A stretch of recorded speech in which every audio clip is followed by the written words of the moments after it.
চলতি মাসের 11 তারিখ মেদিনীপুর থেকে কাশ্মীর ঘুরতে গিয়েছিল 59 জন পর্যটক। বুধবার রাতেই কাশ্মীর থেকে মেদিনীপুরের উদ্দেশ্যে রওনা দেওয়ার কথা তাদের। তবে ভয়াবহ জঙ্গি হানার পর কাশ্মীরেই আটকে গিয়েছে তারা এবং সেই বাস। ক্রমশ উৎকণ্ঠা বাড়ছে মেদিনীপুর শহরের মিয়াবাজার তালতলা বস্তিতে। গতকাল বিকেলের পর থেকে অধিকাংশ পর্যটকেরই পরিবারের সদস্যদের সাথে যোগাযোগ হয়নি বলেই দাবি। ট্যুর অপারেটর টিমের গাইডের সাথে যোগাযোগ করা গিয়েছে। তিনি জানিয়েছেন যে কাশ্মীরেই আটকে রয়েছেন তারা। ইতিমধ্যে শেষ হয়ে গিয়েছে খাওয়ার রসদ। কতক্ষণে কাশ্মীর ছাড়তে পারবেন তারা তা এখনো জানেন না। মেদিনীপুরে পর্যটকদের আত্মীয়দের মধ্যে বাড়ছে উৎকণ্ঠা। চোখের জল নিয়েই তাদের আশা দ্রুত বাড়ি ফিরে আসুক পরিবারের সদস্যরা। কিছু অসুবিধা হলে জানাবে। এখান থেকে কবে গিয়েছিলেন? এখান থেকে আমাদের গাড়িটা কবে ছেড়েছিল? 11 তারিখ ওই সন্ধ্যা 8টার দিকে। কতজন গিয়েছেন? ওই 65 নাই, ওই তোমার 59 জনের মতো। 59। এখন কেমন আছে? কথা বললেন তো আপনি? হ্যাঁ, কথা বলে দেখলাম যে যেখানে আছে সেখানে সেফটি আছেন, কিন্তু উনারা চায় যত তাড়াতাড়ি ওখান থেকে বেরাতে। কারণ ওনারা অনেক সমস্যার মধ্যে পড়তেই পারেন। অনেকে বাচ্চাও গেছে, ফ্যামিলি গেছে, বয়স্ক লোক গেছে, ঠিক আছে। তারা খাওয়া দাওয়ার নিয়ে একটু চাপে আছে।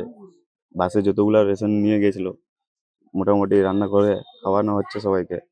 দিয়ে ওখান থেকে কোনো সুযোগ সুবিধাও সেরকম পাচ্ছে না। কারণ যে আসছে সে একটি কথা বলছে যে আপনাদের কোনো হেল্প হলে তোমরা জানাবে, আপনাদের হেল্প হলে আমরা জানাবো, লাগলে বলবেন, বাট লাগলে বলবেন। কিন্তু আরো অন্যান্য সাইডে দেখলাম খবরে যে সব সিআরপিএফরা খাবার রান্না করে দিচ্ছেন, সুযোগ সুবিধা কিভাবে দেওয়া যায় সেগুলো দেখছেন। কিন্তু আমাদের যে গাড়িটা যেখানে আছে, আরো এখানে কয়েকটা গাড়ি গেছে, ওরা অন্য জায়গায় আছে ফেসে।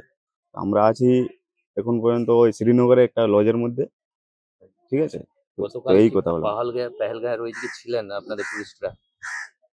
না না, ওইদিকে না, বলা সম্ভব নয়, খবর নেই আমাদের। এই যে ইনসিডেন্ট ঘটে গেছে, তারপরে কোথাও গিয়ে একটা আতঙ্ক বা একটা দুশ্চিন্তা আপনাদের সে তো থাকবে। কারণ ওনারা আউট অফ মানে স্টেট গেছেন, একটু তো দুশ্চিন্তায় থাকবেন। কিন্তু ওনারা যেভাবে আমাদের সাথে কথা হয়েছে যে কোনো অসুবিধা নেই, যেখানে আছেন সেফটি আছেন, যেই লজের মধ্যে আছেন। ওখানকার গভর্নমেন্টের পক্ষ থেকে কোনো সাহায্য সহযোগিতা কি মিলছে? না, ওই তো এখন কথা বলে দেখলাম, এখনো পর্যন্ত কিছু পাওয়া গেল না। শুধু জিজ্ঞাসা করেছিল যে কোনো অসুবিধা হলে জানাবে, এটাই জানা হয়েছে। আপনার নাম? আমার নাম শেখ শাহিন স্যার। আপনি? আমি ওনার ছেলে, যে গাড়ি ছেড়েছেন ওনার ছেলে। পশ্চিম মেদিনীপুর থেকে নিজস্ব প্রতিনিধির রিপোর্ট, এনএম নিউজ।